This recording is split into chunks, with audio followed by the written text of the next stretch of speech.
2026 টি-20 বিশ্বকাপের ভারতীয় স্কোয়াড ঘোষণা হয়ে গেল। এখানে রয়েছে চমকের পর চমক, সেখানে ভাইস ক্যাপ্টেন শুভমান গিলের নামই নেই।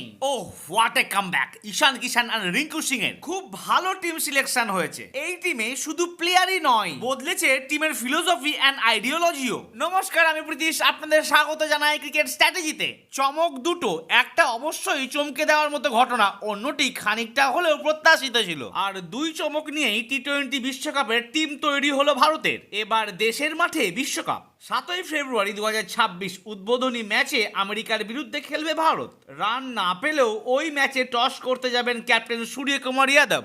চলুন একবার দেখে নিই যে 15 সদস্যের দলে কে কে চান্স পেয়েছে। তার আগে ঝটপট আমার এই ভিডিওটিকে করে দিন লাইক আর চ্যানেলটিকে করে দিন সাবস্ক্রাইব। ক্যাপ্টেন সূর্যকুমার যাদব, অভিষেক শর্মা, তিলক বর্মা, হার্দিক পান্ডিয়া, শিবম দুবে, রিঙ্কু সিং এবং ঈশান কিষান চান্স পাওয়ায় আমি বড্ডই খুশি। সহ অধিনায়ক অক্ষর প্যাটেল। যেহেতু গিল নেই তাই ওপেন তো অবশ্যই করবেন সঞ্জু স্যামসন। আর ভারতীয় সমস্ত বোলারদের মধ্যে টপ বেস্ট বোলাররাই সিলেক্ট হয়েছে এই টিমে। তারা হলেন জসপ্রীত বুমরা, বরুণ চক্রবর্তী, আর্শদীপ সিং, কুলদীপ যাদব, হর্ষিত রানা আর ওয়াশিংটন সুন্দর। তবে ওভারঅল আমার মতে টিম সিলেকশন দুর্দান্ত হয়েছে। প্রিভিয়াস টাইমে যে ইন্ডিয়ান সিলেক্টররা যে ভুলগুলি করছিল সেগুলি না করে অনেকটাই তারা শুধরে গেছে। তো বন্ধুরা, আপনাদের মতে এই টিম সিলেকশন কেমন হয়েছে জানাতে মোটেই ভুলবেন না আমাকে।